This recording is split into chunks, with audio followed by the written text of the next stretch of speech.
The largest gathering of Iranians in exile was held in the afternoon of June 22nd in Villepinte near Paris.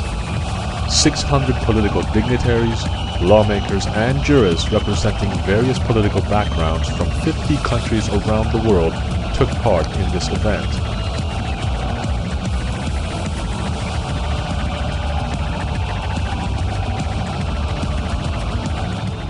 Mrs. Maryam Rajavi, President-elect of the Iranian Resistance, paid tribute to the victims of the recent missile attack against Camp Liberty.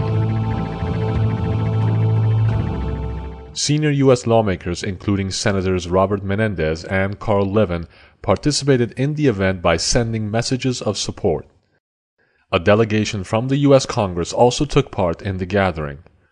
Prominent European dignitaries, including former Spanish Prime Minister José Luis Zapatero, former Italian Foreign Minister Giulio Maria Terzi, and former French Defense Minister Michel Alliot-Marie joined the event.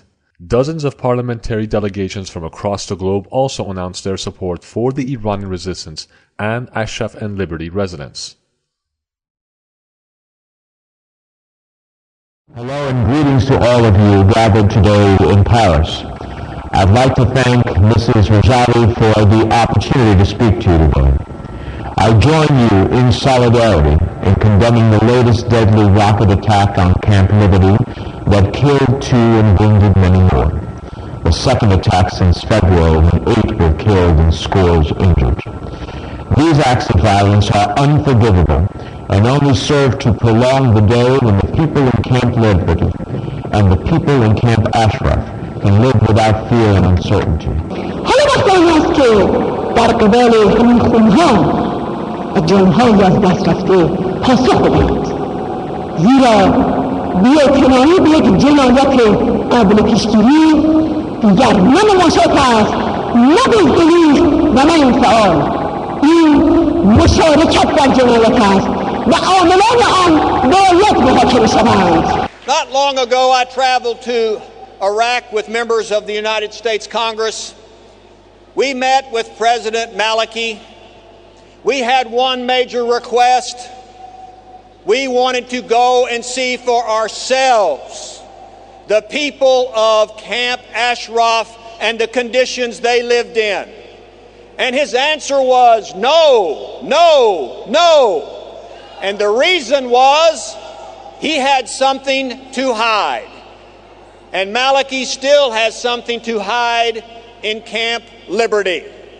He condemns the attacks on Camp Liberty, but behind the scenes, his fingerprints are all over the attacks of your friends and neighbors and relatives in Camp Liberty.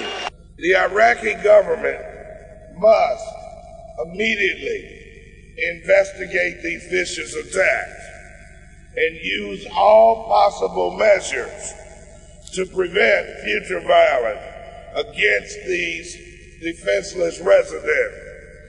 The U.S. holds the government of Iraq completely responsible for their safety, and they must take immediate steps to remove them from danger.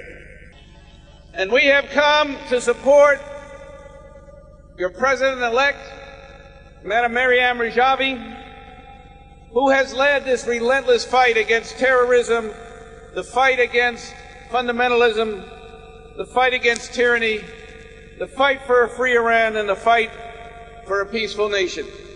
On all of those who will get in your way, we will call on the leadership of Iraq to own up to what is right and what is just. Let them hear our voices. We have sacrificed the ultimate sacrifice of young men and women of the United States of America in the battle. We want Iraq to live up to its promise and free the people of Camp Liberty and let them live in freedom and justice, go back to Ashraf and to be able to be free. Madam Rajavi, all of the lovers of freedom that are here today, I said 2 years ago that Camp Liberty was going to be a concentration camp and worse, a killing field. I am very, very sad to say that I've turned out to be correct. It's become exactly that, a concentration camp and a place where people are killed without any regard for dignity, human life, or decency. I believe that the most honorable thing to do would be to take all those people who are now at liberty in Ashraf, and because of the promises made by the United States of America, by my country, I believe it is our obligation to take all of them and bring them to the United States of America immediately. That would be the right thing to do. That would be the honorable thing to do. That would be the decent thing to do. But since we've abandoned decency and honesty, then I believe the only practical thing to do is to return them immediately to Camp Ashraf, where they can protect themselves. Since we can't seem to protect them, at least let them go to Camp Ashraf, where they can protect themselves from the rockets and from the killing that is going on in Iraq. But I'm also here to tell the residents and our own State Department that I recognize my own responsibility in this matter, and I'm not going to shrink from it or shirk it. I promise you, and I promise them, that I will not stop speaking out until the residents of Camp Liberty are free to rejoin the struggle that we're all in, and that is the struggle for a free Iran. That I pledge to you and to them. In 2004, the United States-led multinational force designated the people of Camp Ashraf as protected persons. In 2009, the new government of Iraq accepted this responsibility for their security, and this responsibility and the way they have chosen to enact their responsibility has been an abject, shameful failure. So in a geostrategic sense, the latest cowardly attack of June 15th on Camp Liberty signals the real and persistent fear that the regime has with regard to your noble resolve and your determination. On a more human and humanitarian level, it represents the continuing need for all nations to join in effective condemnation of these now multiple attacks on unarmed men, women, and children. The 3,200 refugees have been abandoned, exposed without protection in a half-square-kilometre killing zone. Well, today we must tell the 3,200 in Camp Liberty that they have not been forgotten. We must thank them for their bravery and tell them that their suffering, their sacrifice has been our guiding light. Their struggle against oppression has inspired the oppressed masses inside Iran. We must tell the US and the UN that the rocket attack last Saturday could have been foreseen and could have been prevented.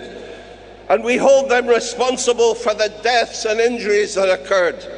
We must demand here today that all 3,200 refugees in Camp Liberty must immediately be returned to the relative safe haven of Camp Ashraf before being resettled to countries of safety. The people of Iran's time. Now is the time to change the regime. We will support you and make sure that our government and all our governments side with you. And now is the time for the international community to support the people of liberty and do everything possible for their security while they're still in Iraq. The United States gave its word. The United States' honor is at stake. The United States signed a contract with the residents of Camp Ashraf, and that is why the United States should lead the effort to have a one-time airlift out of Iraq to a safe place and then resettle from a safe place, but not attempt over a number of years to gradually draw down Camp Liberty, which is very, very dangerous and I think a betrayal of America's word to the people who trusted in the United States. And I know there is some desire for us to be able to persuade the department to move them back to Ashraf. And that's better than staying in Liberty. But be absolutely clear about one thing. They will not be safe in Ashraf. They weren't safe in 2009. They weren't safe in 2011. There's only one thing that will guarantee the safety of these brave, proud people, and that's to get them out of Iraq now. Now.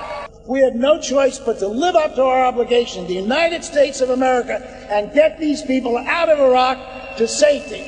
They are strong, they are steadfast, they've sacrificed a lot. It is our duty as Americans to do this. We gave our word. Let's honor our word. The United States and others should provide tangible assistance to the Iranian opposition. We should take care that the regime is not able to use it for its own propaganda purposes. But make no mistake, the only long-term solution to the regime's effort to get nuclear weapons is to change the regime. We have the capability to do it. Everybody in this room knows the regime is unpopular. Now is the time not to bend to the regime, not to fall for their lies once again, but to adopt a policy of changing the regime in Tehran. Thank you very much. Time is not an ally of those brave men and women who have endured incredible hardship at Camp Ashraf and Liberty. One of the extraordinary things that has happened over the past couple of years is my country, beginning with the surrender of their weapons by the men and women of the MEK, have given these men and women, these soldiers for freedom, promises, multiple promises, public promises, repeated promises. They began when they surrendered their weapons, and we assured them that they would be protected under the Geneva Convention as protected persons. It has continued up until a couple of months ago, when even after they moved to Camp Liberty, they were assured by the government of the United States of America, assured that we would provide for their safety and security. We haven't kept our promises. And I would say to you that promises not kept to the men and women in Ashraf and Liberty, the magnitude of those promises not kept, the magnitude and those promises carrying such horrific and fatal consequences, in my mind, is simply betrayal. We made you a promise. We haven't kept it. You have been betrayed. We should send a message, and we send the message again tonight, to the murderers in Ashraf, to the murderers in Camp Liberty, to the so far anonymous people that set off those 40 rockets that killed 2 people and wounded many. Justice will be achieved. They will be found, they will be prosecuted, and they will be convicted for those crimes. I congratulate you for your spirit, your sacrifice, and your endurance, because it is truly remarkable. As you heard, I'm from the intelligence world. One of the things I know is what a terrorist organization is, and I also know what a terrorist organization is not. The MEK is not a terrorist organization. I apologize it took so long to get the State Department to admit it. To those brave 100 who stand alone in Ashraf, to those 3,100 who have faced death and suffering and oppression in Liberty, you are the point of the spear. Generations will admire what you did, your courage, your bravery, your belief in the Iranian people, that you never gave up, you stood strong in the face of the mullahs. We admire you, and we will never, ever forget you.